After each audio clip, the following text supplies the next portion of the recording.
Nunca pensé que una sola tarde pudiera dividir mi vida en dos mitades tan distintas. Antes, yo era una muchacha que soñaba con un futuro sencillo pero digno. Después, me convertí en alguien que cargaba un peso que no pidió, un miedo que no merecía y un silencio que casi me ahogó por completo. Durante años guardé esta historia en lo más profundo de mi memoria, como si esconderla pudiera borrarla. Pero no se borra. Se queda. Respira dentro de ti. Te sigue en cada paso. Y llega un momento en que ya no puedes seguir callando, un momento en que necesitas romper tu propio silencio para recuperar lo que te queda de ti misma. Y si esta historia llega a ti ahora, es porque finalmente encontré ese valor. Por favor, antes de continuar, te invito a que te suscribas al canal y dejes un like para que más personas puedan escuchar testimonios que merecen ser oídos. Mi nombre es Noelia Zamora y nací en León, Guanajuato. Crecí en una colonia humilde donde las casas se sostenían unas a otras como si compartieran la misma respiración. Las paredes eran delgadas, el suelo era frío, y cada tarde el olor a tortillas hechas a mano se mezclaba con el ruido de los niños corriendo por la calle. Éramos 5 hermanos y mis papás trabajaban desde que amanecía hasta que anochecía para que nunca nos faltara lo esencial. Puede que no tuviéramos lujos, pero había amor, había unión, había esa sensación cálida de pertenecer a un lugar. Yo era la tercera hija, la que siempre soñaba despierta. Mientras mis hermanas mayores aprendían costura con mamá o ayudaban a papá en el taller, yo me sentaba frente a la pequeña televisión vieja y veía telenovelas imaginando que algún día mi vida sería diferente. No aspiraba a riquezas, aspiraba a libertad, a sentir que podía ser alguien más que la muchacha de la colonia San Juan Bosco. Quería ver otros rincones del mundo, aunque fuera poquito, aunque fuera desde la ventana de algún trabajo estable que me permitiera ahorrar para estudiar después. Iba a la secundaria técnica número 47 junto con mis amigas Mónica y Verónica. Ellas eran como mis hermanas elegidas. Caminábamos juntas por las calles polvorientas, contando chistes, imaginando vidas que probablemente nunca tendríamos, pero que igual nos hacían reír. Ellas sabían mis sueños, mis miedos, mis ganas de salir adelante. Sabían que no quería pasar la vida luchando contra las mismas dificultades que veían en casa. Un domingo después de misa, escuché algo que cambiaría todo. Una vecina, doña Remedios, comentó que una familia muy acomodada en la zona campestre estaba buscando a una muchacha para trabajar en su casa. Pagaban bien, muchísimo mejor que cualquier fábrica o tienda. Era una oportunidad para ayudar a mi familia de verdad, para aliviar el peso que mis papás cargaban cada mes.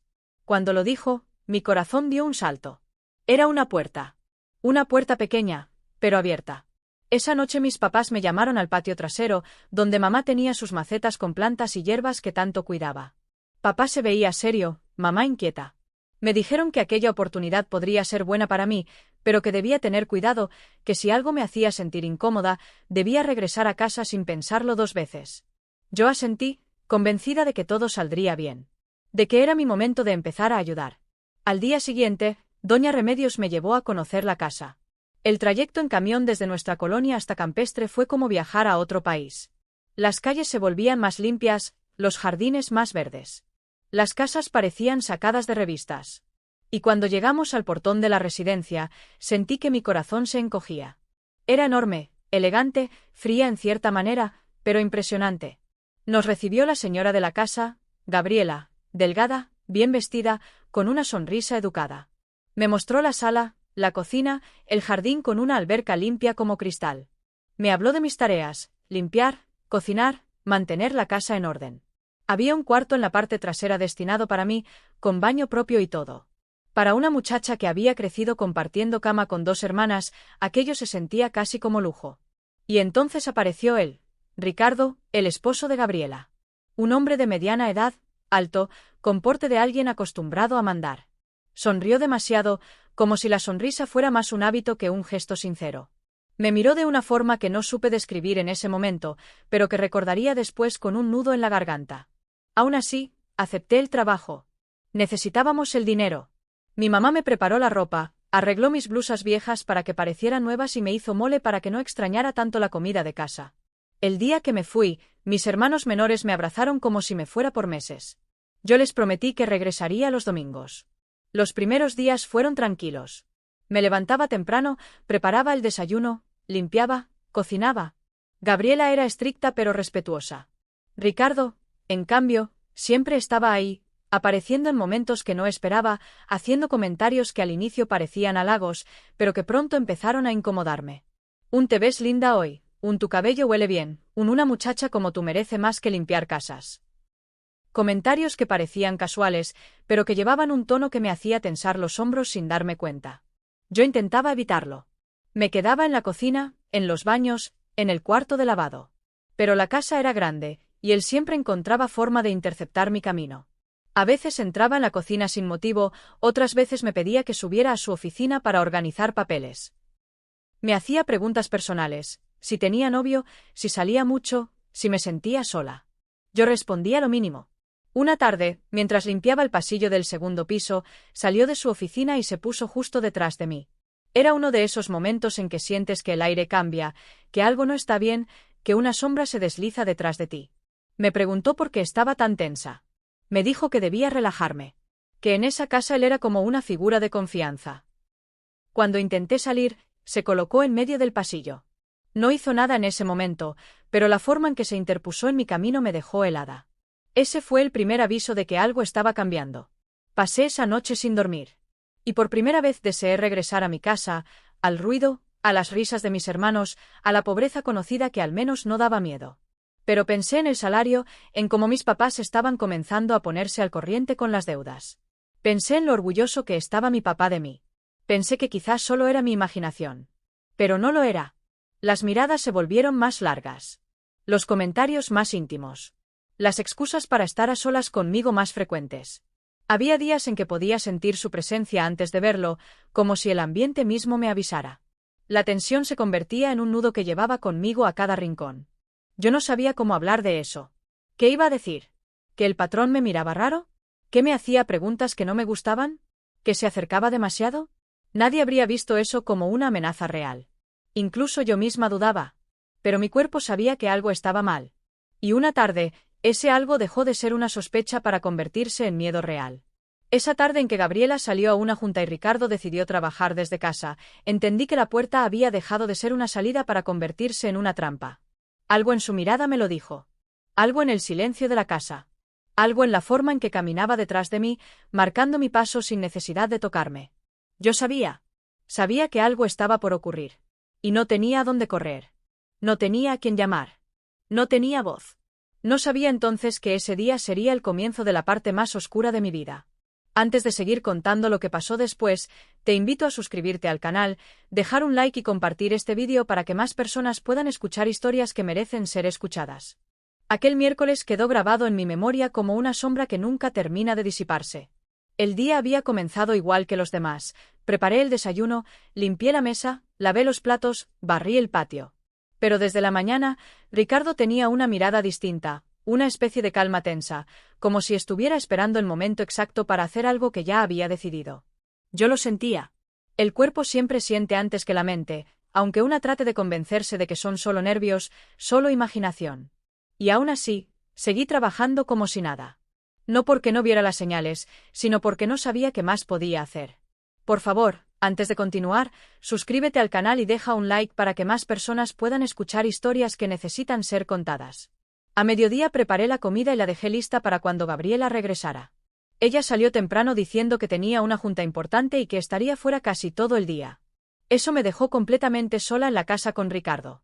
Intenté mantenerme ocupada en tareas lejanas a su oficina, limpié la despensa, lavé ropa, ordené los estantes del cuarto de servicio. Pero cada vez que salía de algún cuarto, él aparecía en el pasillo, o en la cocina, o en la sala. ¿Ya terminaste allá arriba?, preguntó en un tono casual que me puso la piel de gallina. Sí, señor. Voy ahora al jardín. No, no. Después haces eso. Ven a la cocina. Quiero hablar contigo. Yo podía sentir cómo mis piernas temblaban. Él se recargó en la puerta, bloqueando la salida, con una sonrisa que no era amable, sino calculada. Yo sabía que no quería hablar. Sabía que lo que fuera que él estaba planeando se acercaba cada vez más. Cuando entré a la cocina, cerró la puerta. Ese sonido retumbó en mis oídos como una campana de alarma. Noelia, dijo acercándose, he notado que últimamente estás muy distante. No, señor, respondí sin mirarlo. Solo estoy trabajando. Pero él se acercó más, demasiado. Puso una mano en la barra de la cocina, justo al lado de mi brazo. Yo me hice hacia atrás, pero él avanzó un paso. Estábamos tan cerca que podía sentir cómo su respiración chocaba contra mi mejilla. Era un aire pesado, dominante. No me estás entendiendo, dijo con voz baja. Aquí necesitamos llevarnos bien. Que haya armonía. Di un paso atrás, pero él dio otro hacia adelante. Señor, por favor, tengo que seguir con mis tareas.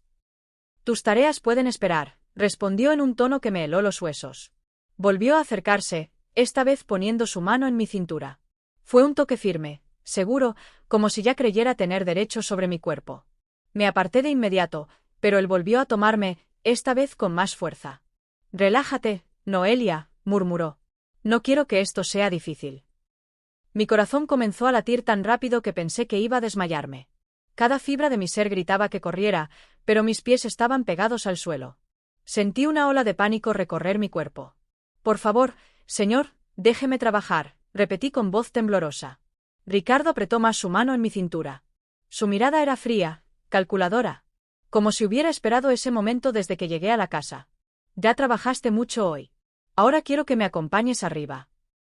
No, respondí sin pensarlo. Esa palabra, esa pequeña palabra, lo hizo cambiar. Su rostro se endureció. ¿Cómo que no? Preguntó en un tono que no dejaba espacio para réplica. Por favor, dije retrocediendo. Él avanzó. Sube, ordenó. Señor, no.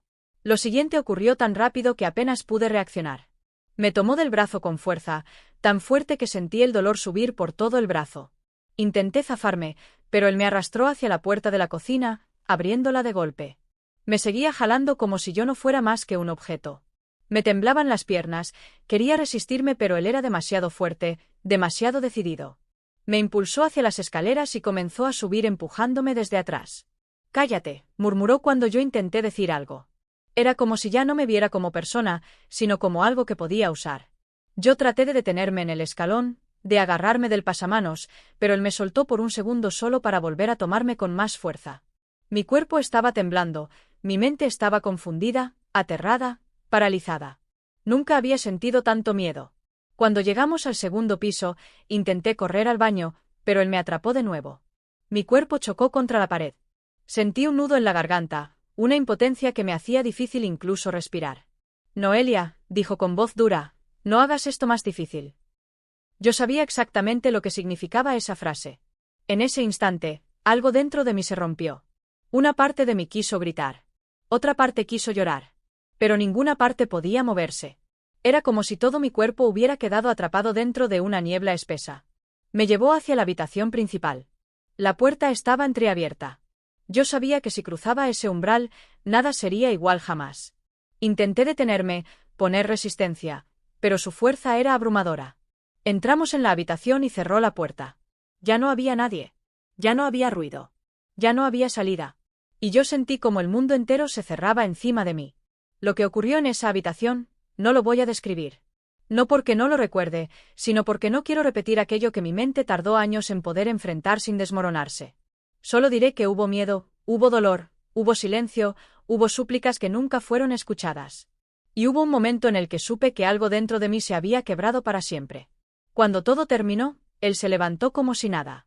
Me ordenó que me arreglara. Me advirtió que no dijera nada. Me aseguró que podía destruir a mi familia si yo hablaba. Sus palabras fueron más frías que cualquier gesto que había tenido antes. Era alguien acostumbrado al poder, a usarlo sin remordimientos. Yo bajé a mi cuarto tambaleándome, como si mis piernas ya no supieran sostenerme. Entré al baño y abrí la regadera. Me quedé ahí, sentada en el suelo, sintiendo como el agua me caía encima mientras intentaba respirar. Sentí náuseas, mareo, una tristeza que me atravesó como una lanza. Lloré. Lloré como nunca en mi vida. Lloré hasta que no me quedaron fuerzas. Pero aún así, intenté seguir con el día como si fuera una máquina. Cuando Gabriela llegó, yo le serví la cena. Ella me habló con normalidad. Me hizo preguntas. Y yo respondí. Como si nada hubiese ocurrido. Porque sabía que si mostraba algo, si decía algo, él estaría ahí para recordarme su amenaza. Esa noche no pude dormir. El dolor era físico, pero sobre todo era emocional. El peor dolor fue la vergüenza. La culpa. Esa maldita culpa que no le pertenece a la víctima, pero que siempre se instala como si fuera suya. Pasé así el jueves. Y el viernes. Fingiendo, callando, respirando trozos rotos de mí misma. Pero el sábado por la mañana, cuando vi mi rostro en el espejo, vi a alguien que ya no podía más. Mis ojos estaban vacíos, mi piel apagada, mis hombros caídos. No era yo. Y supe que si seguía en esa casa, me perdería para siempre. Ese sábado, mientras él estaba en el jardín, tomé el teléfono y llamé a mi casa. Contestó mi hermana Daniela. Dani, dile a papá que venga por mí. Por favor, ahora. Mi voz temblaba. No dije más. No podía. 2 horas después, cuando sonó el timbre y vi a mi papá en la puerta junto a 2 vecinos, supe que ya no tenía vuelta atrás. Ricardo apareció detrás de mí, intentando controlar la situación con su sonrisa falsa. Pero cuando mi papá me preguntó qué pasaba, cuando me miró directo a los ojos, cuando me tocó la mejilla y me dijo: hija, dime la verdad, todo se derrumbó. Yo lloré. Lloré desde un lugar tan profundo que apenas podía hablar. Y confesé: papá, él me hizo daño. No pude decir más. No hizo falta. Mi papá se transformó. Y lo que pasó después marcaría el inicio de otra batalla, la batalla por justicia. Antes de continuar con lo que vino después, te invito a suscribirte al canal, dejar un like y compartir este vídeo para que más personas puedan escuchar historias que necesitan ser escuchadas. El momento exacto en que le dije a mi papá lo que había pasado quedó grabado en mí como una fotografía que nunca se borra. No recuerdo todas las palabras, pero sí recuerdo su mirada, una mezcla de horror, dolor y una furia tan profunda que parecía brotar desde su alma. Yo había visto a mi papá enojado otras veces, claro, pero nunca así. Jamás lo había visto temblar de rabia. Jamás lo había visto contenerse para no romperlo todo. Y detrás de mí, Ricardo se quedó congelado. Su sonrisa falsa desapareció en un instante. No dijo nada al principio. Observaba, evaluaba, calculaba. Era el tipo de hombre que siempre intentaba controlar el escenario, pero en ese momento perdió el control por primera vez. Y aún así, yo no paraba de llorar. No podía dejar de llorar. Mi cuerpo entero temblaba, mis manos estaban frías, mi voz apenas salía. Pero ya no podía callar. Ya no podía seguir sosteniendo ese peso sola. Por favor, antes de continuar, deja tu like y suscríbete al canal para que esta historia llegue a más personas que necesitan escucharla. Don Arturo y don Tomás, los 2 vecinos que habían acompañado a mi papá, se pusieron delante de él, casi como un escudo humano, intuyendo que mi padre podía hacer una locura. Y aún así, cuando Ricardo abrió la boca para decir su primera mentira, mi papá no pudo contenerse. «Es mentira», dijo Ricardo, dando un paso hacia adelante. «Esta muchacha está invent». No alcanzó a terminar la frase. El puñetazo de mi papá lo tiró al suelo en un segundo. Un golpe seco, directo, lleno de toda la rabia acumulada de un hombre que había protegido a su familia toda la vida, pero que no había podido proteger a su hija de ese monstruo. Ricardo cayó hacia atrás, se cubrió la cara y comenzó a gritar insultos, pero ya era tarde, la máscara había caído por completo. «¡Animal!», gritó mi papá, tratando de volver a golpearlo. «¿Qué le hiciste a mi hija? ¿Qué hiciste?». Don Arturo y don Tomás tuvieron que sujetarlo entre los dos. Mi papá era un hombre fuerte, acostumbrado al trabajo duro en el taller, y estaba fuera de sí. Nunca lo había visto así. Nunca pensé verlo así. En ese momento salió Gabriela, la esposa de Ricardo. Bajó las escaleras alarmada por el ruido y se quedó petrificada al ver la escena. Su esposo ensangrentado en el suelo, mi papá sujetado por 2 hombres, yo llorando sin poder parar. «¿Qué está pasando aquí?», gritó. Ricardo intentó hablar primero. «Gabriela, esta muchacha está invent». «Cállate», rugió mi papá. Yo levanté la vista con dificultad. Mi voz era apenas un susurro. «Señora, él me hizo daño». Gabriela me miró con los ojos muy abiertos. «¿Daño? ¿Qué daño? ¿De qué hablas?». Y entonces dije lo que más me dolía decir. Lo dije porque ya no podía más. Lo dije porque ese silencio me estaba destruyendo. Lo dije porque mi papá, mi mamá, mis hermanos, necesitaban saber la verdad. «Señora», su esposo me obligó. «El miércoles. Cuando usted no estaba». Gabriela palideció. Literalmente. Vi cómo su rostro perdía color. Vi cómo se sostenía de la baranda de las escaleras. Vi cómo miraba a su esposo como si lo estuviera viendo por primera vez en su vida. «Noelia», dijo con voz débil, «¿estás segura de lo que dices?». «Sí, señora», dije entre sollozos. «Él me amenazó. Me dijo que si decía algo, haría daño a mi familia». Entonces vi algo curioso en los ojos de Gabriela, dolor, sí, pero también reconocimiento.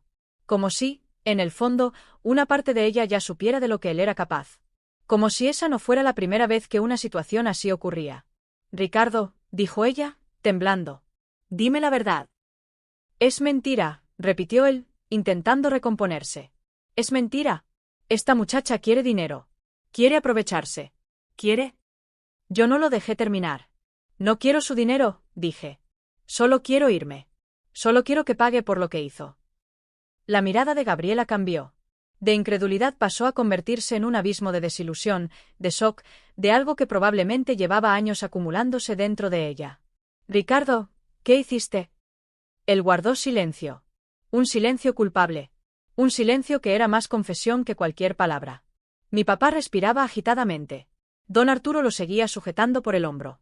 Don Tomás se acercó a mí y me dijo: «Hija, vete a tu cuarto por tus cosas. Vámonos de aquí». Subí corriendo a mi habitación, temblando, sintiéndome todavía atrapada en esa pesadilla. Tomé mi maleta, apenas con mis pocas pertenencias, y cuando bajé, Gabriela seguía paralizada en las escaleras. Su mundo también se estaba rompiendo, pero yo no tenía espacio para pensar en ella. Mi mundo ya estaba destruido. Ricardo intentó detenernos una última vez. Si van a la policía, se van a arrepentir, dijo con una frialdad escalofriante. Puedo arruinarles la vida. A todos. Don Tomás dio un paso adelante. Las amenazas ya las escuchamos todos, dijo. Úsalas y te hundes más. Mejor cállate. Salimos de esa casa sin mirar atrás. Yo no miré atrás. No quería volver a ver ese lugar. No quería volver a respirar ese aire. El camino a casa fue un silencio profundo. Mi papá manejaba con el rostro endurecido, su mano apretando el volante con tanta fuerza que sus nudillos estaban blancos. Yo iba en el asiento trasero, abrazando mi maleta, temblando por dentro. Cuando llegamos a casa, mi mamá salió corriendo. Al verme, sus ojos se llenaron de lágrimas sin que yo dijera nada. Me abrazó fuerte, como si quisiera reconstruirme pedazo por pedazo. Yo me hundí en su pecho y empecé a llorar otra vez, sintiendo por primera vez en días un poquito de seguridad. Mi mamá no preguntó. No exigió explicaciones. Solo me sostuvo. Pero mi papá sí tenía preguntas. No podía quedarse quieto. No podía aceptar lo que había escuchado sin hacer nada. Vamos a denunciar, dijo. Hoy mismo. Pero yo retrocedí un paso. Sentí un miedo profundo, más profundo que todo lo anterior. La sola idea de enfrentar a más gente, de contar lo que había pasado, de revivirlo con palabras, me paralizaba. No puedo, dije con la voz rota. Papá, ¿no puedo? Si puedes, respondió él con firmeza. Y lo vamos a hacer juntos. Pasaron los días. Yo no dormía. No comía bien. Me despertaba sobresaltada. Cualquier ruido me hacía saltar. Y el miedo, ese miedo constante, no desaparecía. Era un miedo que te habita los huesos. Pero había algo más, culpa. Culpa por no haber hablado antes. Culpa por pensar que quizás fue mi responsabilidad. Culpa por ver a mis padres sufrir por algo que me había pasado a mí. Culpa por existir.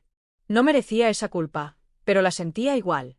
Mis hermanas me cuidaban como si yo fuera de cristal. Mi mamá dormía conmigo por las noches. Mi papá casi no comía. Todos estábamos atrapados en ese mismo dolor. Pasó casi una semana antes de que pudiera pronunciar las palabras. Papá, vámonos a la policía. Él no dijo nada. Solo me abrazó. Y al día siguiente, fuimos.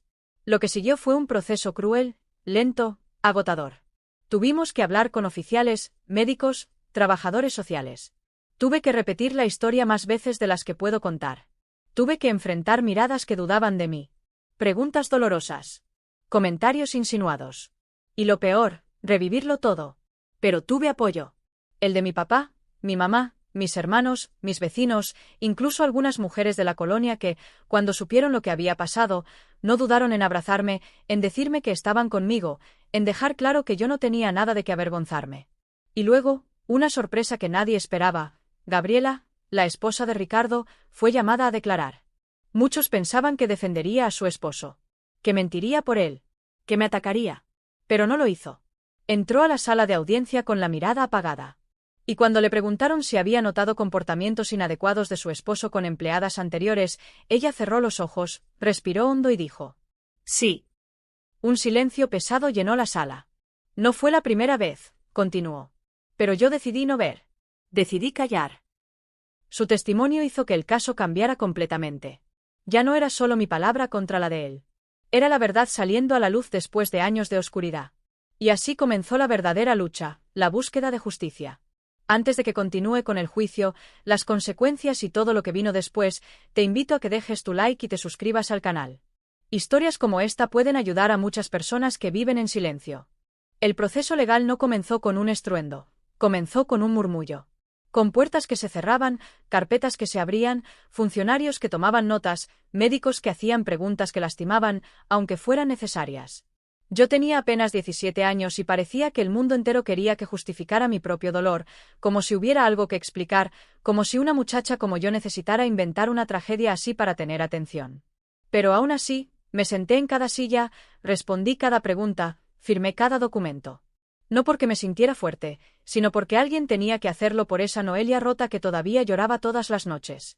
Mi papá no se separó de mí ni un segundo.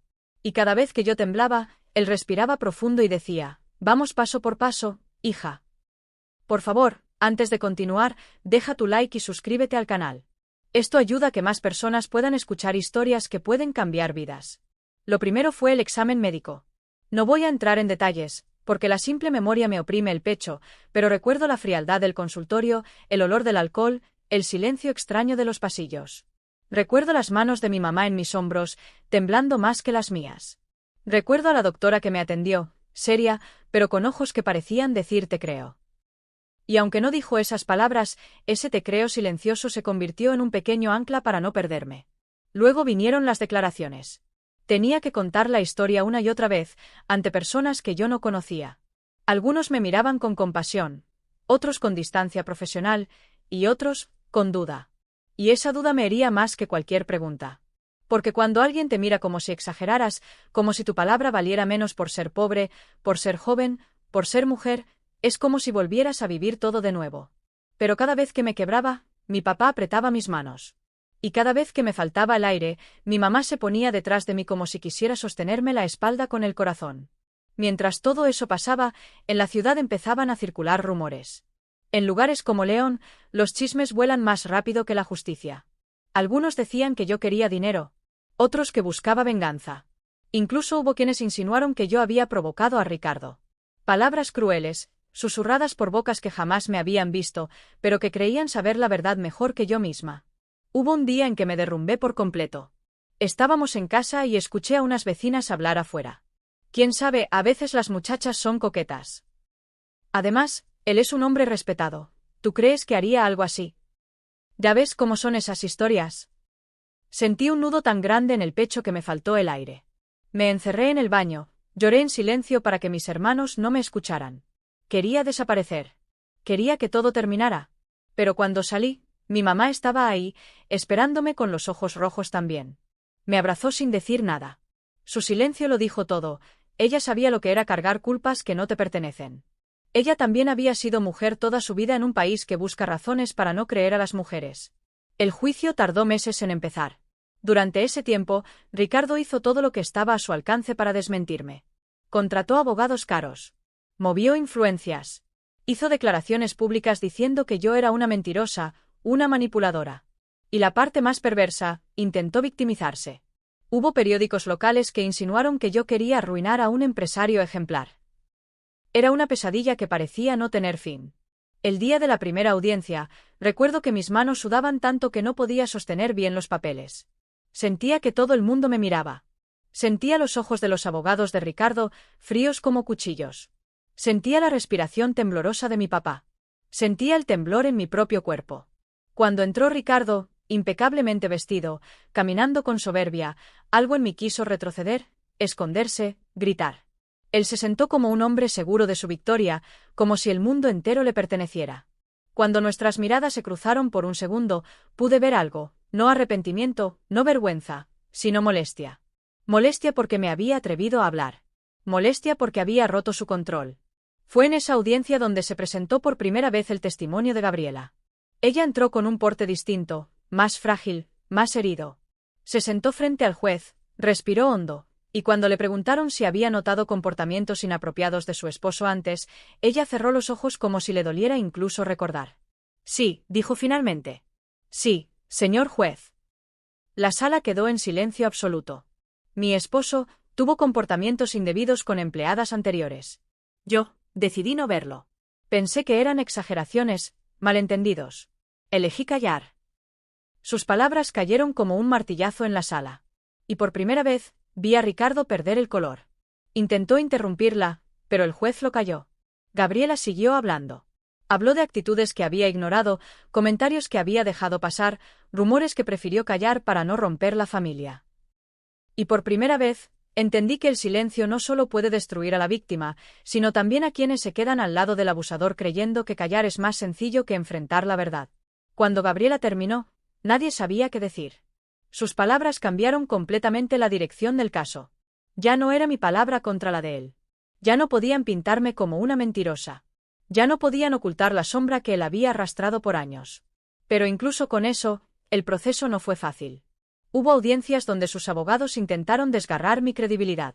Me hicieron preguntas humillantes, dolorosas, invasivas. Preguntas diseñadas para desgastar a la víctima, para debilitarla, para hacerla dudar incluso de sí misma. Había días en los que regresábamos a casa y yo me encerraba en mi cuarto, abrazaba mi almohada y lloraba hasta quedarme dormida. Había noches en las que mi papá se quedaba sentado afuera de mi cuarto, como vigilando mis miedos. Había mañanas en las que mi mamá me peinaba como si yo fuera una niña pequeña, para darme fuerza con esos gestos que solo una madre sabe dar. Y así, audiencia tras audiencia, pasando por la tormenta, llegó un día en que algo dentro de mí cambió. No sé si fue fortaleza, resignación o el simple cansancio de haber llorado tanto. Pero un día me desperté, respiré hondo y pensé: no voy a dejar que él me quite todo. No voy a dejar que gane. No voy a permitir que mi silencio proteja a alguien capaz de hacer tanto daño. Ese día, cuando me tocó declarar de nuevo, mi voz ya no tembló como antes. Mis manos seguían frías, mi estómago seguía apretado, pero dentro de mí había una pequeña llama que no se apagaba. Una llama que decía: Noelia, ya sobreviviste a lo peor. Esto es solo el camino para sanar. Los meses pasaron. El caso avanzó. Más testimonios aparecieron. Personas que habían oído rumores en el pasado comenzaron a hablar. No podían denunciar legalmente porque había pasado mucho tiempo, pero su voz ayudó a pintar un retrato claro del monstruo que Ricardo era en realidad. Y finalmente llegó el día del veredicto. La sala estaba llena. Mi mamá me sostenía la mano. Mi papá estaba rígido al otro lado. Yo apenas podía respirar. Ricardo entró serio, ya sin su arrogancia de antes. Gabriela no estaba a su lado. El juez leyó durante varios minutos, pero yo no escuchaba nada claramente. Mi corazón latía tan fuerte que opacaba todas las voces. Hasta que escuché la palabra: culpable. Y el aire volvió a mi cuerpo de golpe. Culpable. No suficiente años. No suficiente castigo. Pero culpable. No mentirosa. No inventora. No culpable yo. Culpable él. Lloré, pero no de tristeza. Lloré de alivio. De cansancio. De haber llegado viva al final de algo que casi me destruye. Mis padres me abrazaron como si recuperaran una parte de mí que creían perdida. Ese día no recuperé todo lo que perdí. Nada puede devolver eso. Pero recuperé algo importante: mi voz. Antes de contarte cómo reconstruí mi vida después del juicio, porque esa parte también importa, te pido que dejes un like, te suscribas al canal y compartas este vídeo para que más personas puedan escuchar y apoyar historias como esta. La noticia del veredicto no me devolvió la vida que tenía antes, pero sí abrió una puerta que había permanecido cerrada durante demasiado tiempo. Cuando escuché la palabra culpable, algo dentro de mí se aflojó, como si un nudo invisible que llevaba meses apretándome el pecho finalmente cediera. No fue alegría, no fue victoria, fue alivio. Un alivio triste, pero alivio al fin. Porque la justicia, aunque imperfecta, había reconocido mi verdad. Ricardo fue condenado. No a muchos años, no a tantos como merecía, pero suficientes para que su nombre dejara de sonar como un hombre respetable. Para que la gente entendiera quién era en realidad. Para que quedara registrado, aunque fuera en papeles, que lo que me hizo no era un invento. Por favor, antes de continuar, te invito a dejar un like y suscribirte al canal. Tu apoyo hace que estas historias lleguen a más personas que necesitan escuchar. Pero aunque la sentencia llegó, mi vida no volvió mágicamente a la normalidad. La justicia no borra la memoria. No cura el cuerpo. No reconstruye el alma. Eso tuve que hacerlo yo, paso a paso, día tras día, equivocándome, retrocediendo y volviendo a avanzar. Los primeros meses después del juicio fueron los más difíciles. Yo despertaba en mitad de la noche con la sensación de que seguía atrapada en aquella casa. Había noches en que no podía respirar. Otras en que no podía moverme del miedo. Mi mamá dormía conmigo muchas veces, sentada a la orilla de la cama, acariciándome el cabello como cuando era niña. Mi papá, aunque intentaba ser fuerte, tenía los ojos cansados, llenos de preocupación. Mis hermanos caminaban en puntas de pie en la casa, como si cualquier ruido pudiera romperme. Nunca había sentido tanto amor, y aún así, yo misma me sentía rota. La gente en la colonia hablaba. Unos me miraban con compasión, otros con esa curiosidad cruel que generan las tragedias ajenas. Algunos evitaban mirarme a los ojos, otros murmuraban cuando pasaba. Pero también hubo quienes me abrazaron sin hacer preguntas, quienes me llevaron comida, quienes rezaron por mí. Descubrí que la comunidad, aunque pequeña y humilde, podía ser un refugio. Noelia, hija, tú no hiciste nada malo, me repetía mi mamá. Pero yo no podía creerlo del todo. A veces sentía que la culpa me seguía como una sombra. Otras veces pensaba que había arruinado la vida de mi familia. Y otras, simplemente me preguntaba si algún día podría volver a ser yo misma. Fue mi papá quien propuso buscar ayuda profesional. Hija, me dijo una tarde mientras estábamos sentados en el patio, hay cosas que una familia no puede arreglar sola. No porque no quiera, sino porque no sabe cómo. Acepté con miedo, pero también con esperanza. Y así conocí a la psicóloga del centro comunitario. Una mujer de voz suave, pero firme, que me recibió con una mirada que no juzgaba. La primera vez que intenté hablar, me quedé en silencio. La segunda, también. Pero ella me dijo: Noelia, habla cuando estés lista. Tu historia no va a desaparecer por guardarla, pero tú tampoco vas a desaparecer por contarla. Y así, poco a poco, empecé a ponerle palabras a aquello que había guardado tan profundo que me dolía incluso pensarlo. Aprendí a respirar cuando mi mente regresaba a los peores recuerdos. Aprendí a distinguir la culpa que no era mía. Aprendí que sobrevivir no es solo seguir viva, es reconstruirse. El tiempo pasó. Meses. Luego un año. Yo ya no era la muchacha que salió de casa buscando trabajo para ayudar a su familia. Era alguien diferente, más fuerte en algunos aspectos, más frágil en otros. Había días buenos. Había días en los que podía reír con mis hermanos, caminar al mercado con mi mamá, mirar el cielo sin sentir miedo.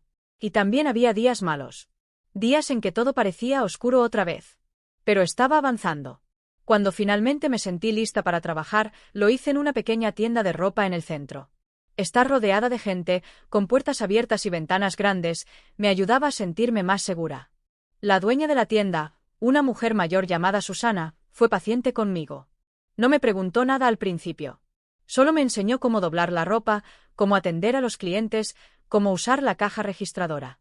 Era un trabajo sencillo, pero me devolvió algo que creí perdido, la independencia. Poco a poco volví a confiar. No en todos, claro. La confianza se volvió un terreno delicado, frágil. Pero descubrí que había personas buenas, personas que merecían ser parte de mi vida. A los 20 años conocí a Andrés, un muchacho que trabajaba en un taller de bicicletas cerca de la tienda. Él era diferente a cualquier hombre que hubiera conocido. No era insistente, no presionaba, no buscaba adentrarse en mi vida a la fuerza. Solo estaba ahí. Me saludaba cuando pasaba, me regalaba sonrisas tímidas, a veces llevaba café al local y dejaba uno para mí sin decir mucho. Yo tardé meses en confiar en él. Meses en permitirle acercarse. Meses en hablarle de mi pasado. Recuerdo su reacción con claridad, no me miró con lástima, ni con morbo, ni con sorpresa. Me tomó las manos y me dijo: No tienes que contarme nada que te duela. Pero si lo haces, te prometo que voy a escucharte. Y cumplió. Andrés no trató de arreglarme, no intentó curarme, no me pidió que olvidara. Solo me dio espacio y respeto. Y con el tiempo, amor. Un amor que sanaba lento, pero seguro. Un amor que no prometía borrar el pasado, sino caminar conmigo hacia adelante. A los 26 años me casé con él. Lo hicimos en una ceremonia sencilla, rodeados de familia, vecinos y amigos. Cuando mi papá tomó el micrófono para dar un discurso, sus ojos se llenaron de lágrimas. Hija, dijo, no sé cómo lograste convertir tanto dolor en tanta luz. Pero aquí estás. De pie. Construyendo algo nuevo. Mi mamá lloraba a mi lado. Mis hermanos también. Y yo sonreí de verdad por primera vez en mucho tiempo. Con el tiempo tuve hijos. 2 niñas que llenaron mi mundo de un amor tan grande que me dolía el pecho de sentirlo. Las veía correr por la casa y pensaba en la vida que quería para ellas. Una vida sin miedo, sin silencios obligados, sin culpas que no les pertenezcan. Cuando crecieron lo suficiente para entender, les conté mi historia. No con detalles, no con crudeza, pero sí con honestidad. Les dije que el mundo puede ser un lugar hermoso, pero también peligroso. Que hay personas que usan su poder para lastimar. Que es importante hablar. Que su cuerpo les pertenece. Que un no vale tanto como un grito. Que nunca, jamás, deben cargar solas un peso que no les corresponde. Con los años, entendí que contar mi historia no era solo una forma de sanar, sino también una forma de ayudar. Empecé a participar en talleres, grupos de apoyo, charlas en escuelas. Me convertí en esa voz que yo misma necesitaba cuando tenía 17 años. Si una sola chica evita lo que me pasó gracias a escucharme, decía siempre, entonces todo el dolor tendrá sentido. Un día, después de una charla en una preparatoria, se me acercó una muchacha llorando. Me abrazó sin decir nada. Cuando pudo hablar, me dijo, gracias, yo también pasé por algo. Pensé que estaba sola. Y en ese momento supe que mi historia ya no era solo mía. Era de todas las que no pudieron hablar, de todas las que callaron por miedo, de todas las que sobrevivieron sin que nadie las viera. Mi nombre es Noelia Zamora. Soy sobreviviente. No porque nada malo me haya pasado, sino porque sigo aquí. Porque me reconstruí.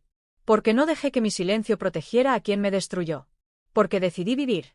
Antes de seguir contándote cómo mi historia terminó convirtiéndose en fuerza para otras mujeres, te pido que dejes un like, te suscribas al canal y compartas este vídeo para que más personas puedan escuchar historias que importan.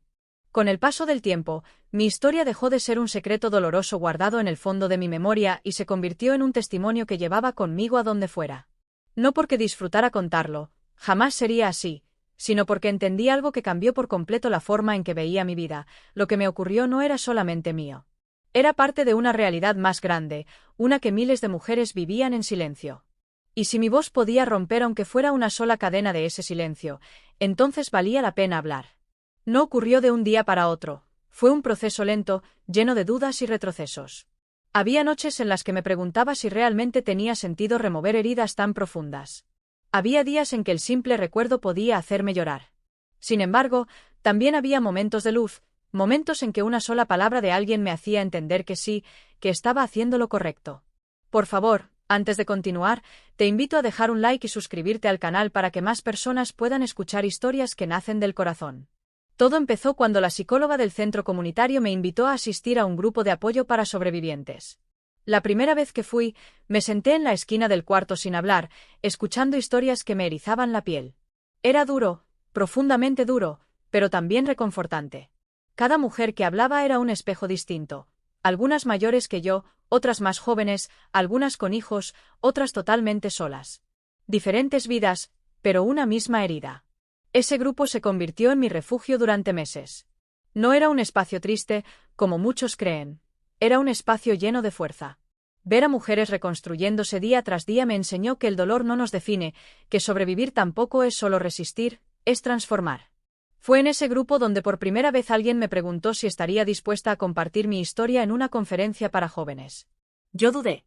No sabía si tenía el valor para hacerlo. Pero otra mujer del grupo, Laura, me tomó de la mano y dijo: Noelia, tu historia ya está hecha. Contarla no va a cambiar el pasado, pero puede cambiar el futuro de alguien más. Así que acepté. La conferencia fue en una secundaria pública. Cuando llegué, mis manos temblaban. Había más de 100 estudiantes sentados, algunos distraídos, otros curiosos. Me acerqué al micrófono con el corazón latiéndome en la garganta. Por un segundo pensé que no podría hablar. Pero después recordé todas las veces en que yo misma había deseado escuchar a alguien diciendo que no estaba sola. Respiré hondo y empecé. No conté detalles. No hacía falta. Conté lo necesario: el abuso de poder, el silencio, el miedo, la culpa, el proceso legal, el camino lento hacia la recuperación. Cuando terminé, el aula estaba en completo silencio. Era un silencio pesado, pero no incómodo. Era un silencio que escuchaba. De repente, una niña de unos 14 años levantó la mano. Su voz temblaba cuando preguntó: ¿Y cómo supiste que era momento de hablar? Nunca había pensado en esa pregunta. La respondí desde el corazón. Cuando sentí que si seguía callando, me perdería a mí misma. Cuando entendí que mi silencio le daba más poder al hombre que me hizo daño que a mí. Después de la conferencia, varias chicas se acercaron a abrazarme. Una de ellas me dijo: Gracias. Yo no sabía que esto era algo que podía decirse. Ese día regresé a casa sintiendo algo que hacía mucho no sentía: propósito. A partir de ese momento empecé a visitar más escuelas. Luego universidades. Luego organizaciones de mujeres. Con el tiempo, me invitaron a participar en talleres, seminarios, programas de prevención. Yo no era experta, ni psicóloga, ni abogada. Era una voz. Una voz que había vivido algo real, que no hablaba desde libros, sino desde el alma. Y aunque cada vez que contaba mi historia revivía una parte del dolor, también revivía la fuerza que había encontrado desde entonces. Un día, cuando ya llevaba varios años compartiendo mi testimonio, recibí una llamada que cambió el rumbo de todo. Una organización nacional de apoyo a víctimas me invitó a ser parte de un programa permanente para acompañar a jóvenes atropelladas por situaciones similares. No como profesional, sino como sobreviviente que ya había recorrido ese camino. Yo acepté, y fue una de las decisiones más importantes de mi vida. A veces acompañaba a chicas a sus primeras denuncias. A veces las apoyaba cuando recibían comentarios crueles de sus familias o conocidos. A veces simplemente las escuchaba. Y muchas veces, solo estar ahí, callada, sosteniendo sus manos, era suficiente para que ellas sintieran que no estaban solas. Con el tiempo, me convertí en algo así como una hermana mayor para decenas de jóvenes. Algunas de ellas siguen enviándome mensajes hasta hoy, contándome sus avances, sus logros, sus días buenos. Y aunque muchas siguen luchando, ninguna sigue sola. Mientras todo eso pasaba, mi vida personal también avanzaba. Mis hijas crecieron fuertes, inteligentes y empáticas. A veces me preguntan por qué dedico tanto tiempo a otras mujeres. Yo les respondo: porque si alguien hubiera hecho esto por mí cuando tenía tu edad, quizás mi camino habría sido diferente. Aprendí a amar de nuevo. A confiar. A reír sin sentir culpa por sentir alegría después de tanto dolor.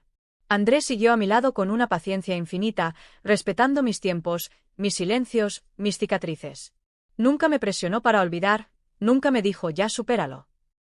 Él entendía que la sanación no es una línea recta, sino un camino lleno de curvas.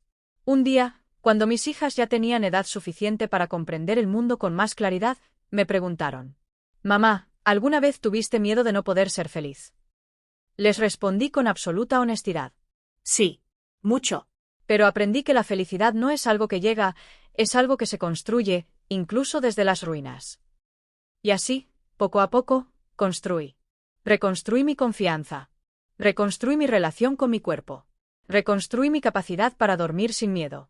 Reconstruí mi familia. Y lo más importante, reconstruí mi voz. Un día recibí una carta inesperada. Venía de la prisión donde Ricardo cumplía su condena. Mi corazón latió con fuerza al ver el sello. Por un momento pensé en romperla sin leerla. Pero terminé abriéndola. Dentro había un texto breve, con letra firme. «Noelia, no espero tu perdón. Solo quería decir que entiendo que mi vida se destruyó porque fui alguien que nunca debí ser. Tal vez ahora lo veo. No busco nada. Solo quería escribirlo». Cerré la carta sin saber qué sentir. No sentí alivio. No sentí perdón. Tampoco sentí odio. Solo sentí distancia. Mucha distancia. Porque él ya no formaba parte de mi vida, ni siquiera como herida abierta. Era algo pasado, algo que había tratado de destruirme pero que no lo logró. Yo seguía aquí. Viva. Completa, aunque con cicatrices. Presente. Fuerte. Nunca respondí a esa carta. No tenía nada más que darle a ese hombre. Lo único que él buscó quitarme, mi voz, era ahora lo que yo usaba para ayudar a otras. La última vez que hablé de él fue en una conferencia, cuando un estudiante me preguntó: «¿Le perdonaste?». Me quedé en silencio un momento, pensando. «No necesito perdonarlo para seguir adelante», respondí. Necesité perdonarme a mí misma por haber cargado culpas que nunca fueron mías. Eso fue suficiente. Antes de continuar con la siguiente parte, donde te contaré cómo ese camino de acompañamiento llevó a uno de los momentos más significativos de mi vida, te pido que dejes tu like, te suscribas al canal y compartas este vídeo. Tu apoyo ayuda a que estas historias lleguen a quienes más las necesitan. Con los años, mi historia dejó de ser una herida abierta y se convirtió en una brújula. Una guía que me recordaba de dónde venía, lo que había sobrevivido y, sobre todo, hacia dónde quería llevar a otras mujeres que vivían en sombras similares a las que me envolvieron a mí. Nunca imaginé que sentiría tanto propósito después de tanto dolor, pero así es la vida, impredecible, extraña, profunda, capaz de transformar incluso lo que parecía irremediablemente roto. El trabajo con la Organización Nacional de Apoyo a Víctimas se volvió parte fundamental de mi vida. No era un empleo, era un compromiso.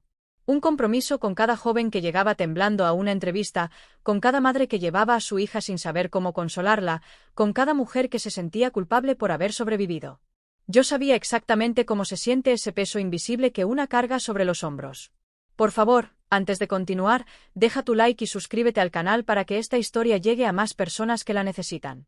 Cada historia era distinta, pero todas compartían un hilo común: el silencio. Ese silencio que aprieta la garganta, que te obliga a creer que lo que pasó es tu culpa, que te convence de que nadie va a creerte. Y precisamente por eso, mi presencia ahí era importante. Yo no era una profesional más. Yo era la prueba viviente de que hablar es posible, de que quebrarse no significa destruirse, de que se puede vivir después del horror, aunque uno sienta que el alma quedó hecha pedazos.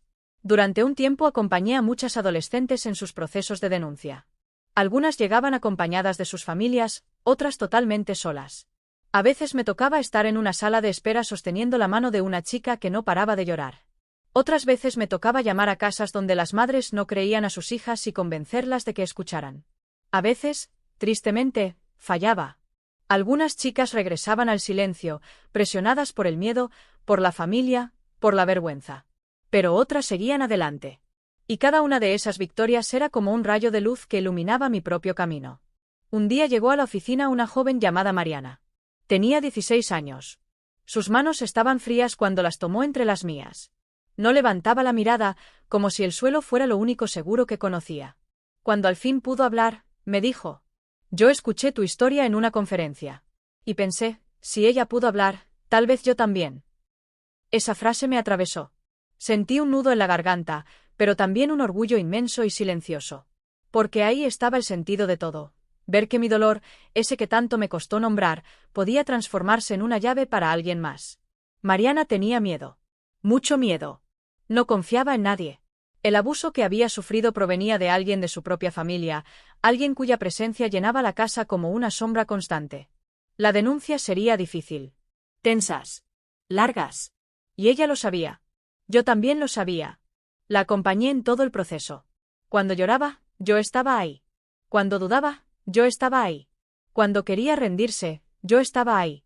No para empujarla, sino para recordarle algo que ella aún no podía ver. No eres culpable. Nunca fuiste culpable. No tienes que cargar esto sola.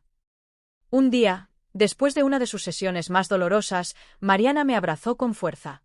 Fue un abrazo desesperado, casi tembloroso, como si una parte de ella se aferrara a mí para no hundirse.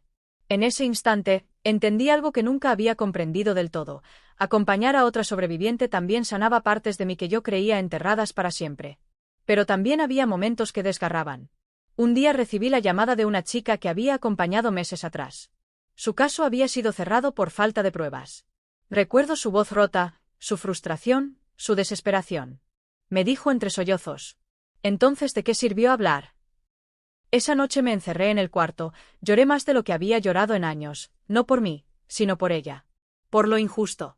Por lo cruel que puede ser el sistema.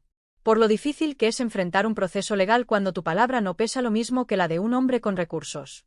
Andrés me abrazó durante horas, en silencio, como siempre hacía cuando el mundo parecía demasiado duro para mí. Fue durante esos años que decidí preparar talleres informativos para escuelas y comunidades. No solo charlas, sino clases completas sobre consentimiento, relaciones sanas, abuso emocional, señales de alerta, cómo pedir ayuda, cómo apoyar a una víctima. Cada taller era una mezcla de emociones: orgullo, tristeza, esperanza. Algunas chicas me escribían después para contarme que habían dejado relaciones tóxicas. Otras decían que habían entendido por primera vez que un no vale. Otras, simplemente, agradecían por haber escuchado algo que nunca se les había enseñado. Y entonces vino el día que transformaría ese propósito en algo aún más grande. Un colegio privado de León me invitó a dar una conferencia. Era un ambiente diferente. Chicas y chicos de familias acomodadas, con otra realidad social, pero igualmente vulnerables. Al terminar la charla, una joven se me acercó. Llevaba uniforme impecable, mochila cara, pero sus ojos estaban llenos de un miedo que yo reconocí al instante. «Noelia, ¿puedo hablar contigo en privado?». Fuimos a un salón vacío. Se sentó frente a mí, respirando profundo. Y entonces lo dijo, casi en un susurro: «A mí también me pasó, y he estado callando por 2 años». Sus manos temblaban. Era como verse a mí misma a los 17. Comenzó a contarme su historia. Cuando terminó, me miró con los ojos llenos de lágrimas y preguntó: «¿Tú crees que alguien me va a creer?». Tomé sus manos y le respondí lo que yo misma necesitaba escuchar años atrás. «Sí. Te van a creer. Yo te creo. Y no estás sola. Esa joven denunció. Su caso avanzó. Y meses después me escribió diciendo: gracias por no dejarme caer. Gracias por prestarme tu voz cuando la mía temblaba. Con cada historia que acompañaba, mi propia herida se fortalecía. No desaparecía, pero se volvía parte de algo más grande, algo que tenía sentido. Entendí que sanar no es olvidar, sanar es usar lo vivido para construir caminos donde antes solo había paredes. A medida que mis hijas crecían, también entendieron mi trabajo. A veces me ayudaban a preparar materiales, a armar cajas de apoyo, a organizar ropa para las jóvenes que llegaban a la organización sin nada. Un día, mi hija mayor, con apenas 12 años, me dijo: mamá, me gustaría ser como tú. Ayudar a las chicas que tienen miedo. Y ese fue uno de los momentos más significativos de mi vida.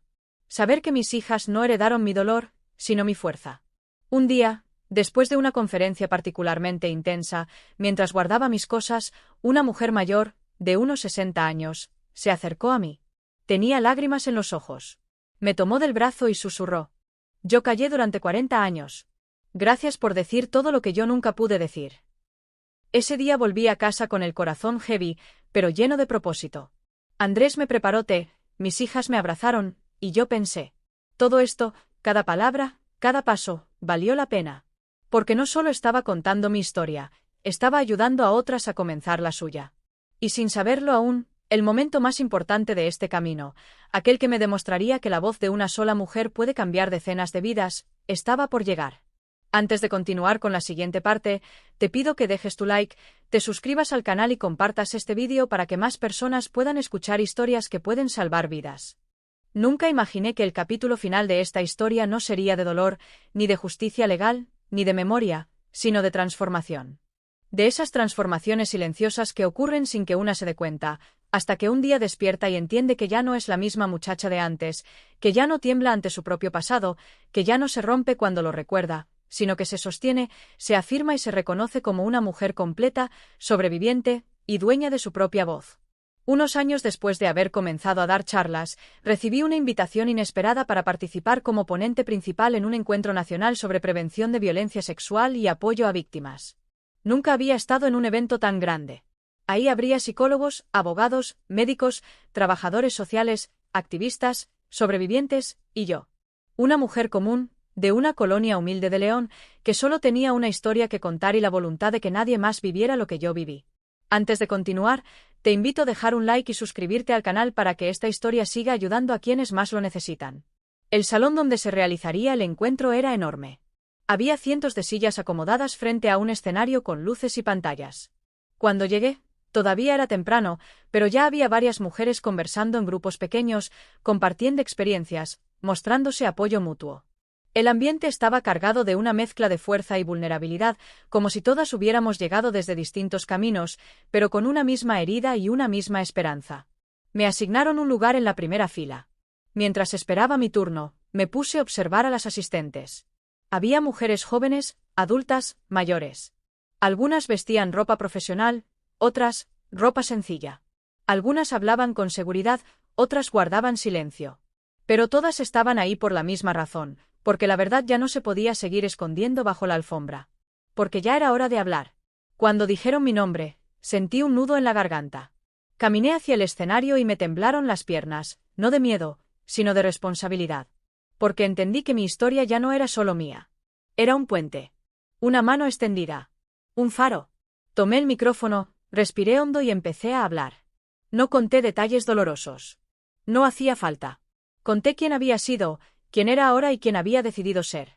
Conté sobre mi familia, sobre mis hijas, sobre las jóvenes que había acompañado, sobre las mujeres que había visto renacer. Y cuando terminé, hubo un silencio profundo, de esos que no se rompen por incomodidad, sino por respeto. Y entonces ocurrió algo que jamás olvidaré. Una joven en la tercera fila se puso de pie. Tenía el rostro bañado en lágrimas. Dudó un segundo, pero luego habló con voz quebrada. Gracias por decir lo que yo nunca he podido decir. Y se echó a llorar. Luego otra mujer se levantó. Y otra. Y otra. Hasta que más de 20 mujeres estaban de pie. Algunas con lágrimas, otras con el rostro firme. Era como si mi historia hubiera hecho eco dentro de ellas, recordándoles que ya no tenían por qué callar, que merecían ser escuchadas. Aquello fue un instante sagrado. Un instante en el que comprendí que la voz de una sola mujer puede convertirse en la fuerza de cientos. Después del evento, se me acercaron muchas mujeres. Una de ellas, de unos 50 años, me abrazó y me dijo. Yo callé tanto tiempo que pensé que mis palabras se habían muerto. Hoy entendí que todavía puedo hablar. Otra me dio una nota escrita a mano. Decía. No conocía tu historia, pero ahora sé que yo también puedo ser valiente. Ese día regresé a mi casa exhausta emocionalmente, pero con el corazón lleno. Andrés me esperaba con mis hijas. Cuando entré por la puerta, las tres corrieron a abrazarme. Mi hija mayor me dijo. Mamá, ¿cómo te fue? Las miré a las dos. Sus rostros puros, sus ojos curiosos, sus corazones limpios. Muy bien, hijas, respondí. Muy bien. Esa noche, después de acostarlas, me senté en la sala con Andrés. Él tomó mis manos y me miró con la calidez que siempre ha tenido para mí. Estoy orgulloso de ti, dijo. Y por primera vez en mucho tiempo, yo también lo dije en voz alta. Yo también estoy orgullosa de mí. Porque tomé el dolor que casi me destruyó y lo convertí en un camino. Porque donde antes había oscuridad, ahora había luz. Porque donde había miedo, ahora había fuerza. Y porque, aunque las cicatrices nunca desaparecen, aprendí a verlas no como recordatorios de lo que perdí, sino de lo que sobreviví. Con los años, mi papel dentro de la organización creció. Ayudé a crear protocolos de acompañamiento para jóvenes. Participé en capacitaciones para policías y trabajadores sociales. Diseñé materiales educativos para escuelas. Cada logro era un pedazo más de mí que se reconstruía. Pero el momento más simbólico llegó un día cualquiera, en una mañana de primavera, cuando recibí una carta en mi casa. No tenía remitente. Era un sobre sencillo, color crema. Lo abrí con curiosidad. Adentro había un dibujo hecho con crayones. Era un dibujo infantil, una mujer tomada de la mano de una niña. Encima, con letras torcidas, decía: Gracias por ayudar a mi mamá a no tener miedo. Me quedé mirándolo con los ojos llenos de lágrimas. No sabía quién lo había enviado. Tal vez alguna mujer que había acompañado. Tal vez su hija. Tal vez alguien que me había escuchado en una conferencia. No importaba. Ese dibujo era el símbolo más poderoso de todo lo que había hecho. Era la prueba de que mi historia no había sido en vano. Un día, en el aniversario del evento nacional, me invitaron nuevamente. Esta vez no como testimonio, sino como invitada de honor. Cuando subí al escenario, recibí un aplauso largo, cálido, sincero. Y entonces entendí algo que me abrazó por dentro.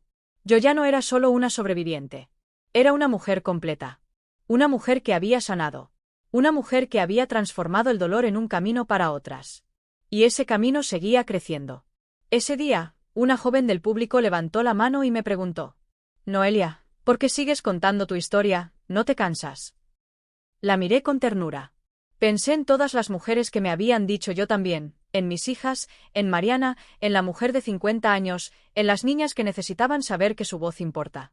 No me canso, respondí. No me canso porque cada vez que la cuento, una mujer encuentra su voz. Y yo sé lo que es no tenerla. Ese fue el cierre perfecto para un ciclo doloroso que empezó en la oscuridad, pero que hoy vive en la luz. Hoy, muchos años después de todo aquello, sigo hablando. Sigo acompañando. Sigo sanando. Mis hijas son adolescentes y me acompañan a algunos eventos. Andrés sigue siendo mi compañero de vida. Mis padres envejecieron, pero con orgullo en la mirada cada vez que escuchan mi nombre en una conferencia o en una campaña. Y yo vivo en paz. La Noelia de 17 años nunca imaginó que su mundo destrozado algún día se convertiría en esperanza para otras. Nunca imaginó que su voz temblorosa se convertiría en un grito colectivo. Nunca imaginó que tendría fuerza para volver a amar, para volver a reír, para volver a confiar. Pero lo hizo. Porque sobrevivir no es no quebrarse. Sobrevivir es levantarse aun cuando crees que no puedes. Sobrevivir es hablar aun cuando tiembla la voz. Sobrevivir es convertir la herida en camino. Y yo lo hice. Hoy mi historia no es un lamento, es un faro. Un faro en medio de la oscuridad, para que ninguna mujer tenga que caminar sola. Si esta historia llegó a tu corazón, te pido que te suscribas al canal, dejes un like y compartas este vídeo. Cada persona que escucha, cada persona que entiende, cada persona que apoya, hace una diferencia inmensa. Gracias por escucharme. Gracias por acompañarme. Y recuerda, tu voz siempre vale. Siempre.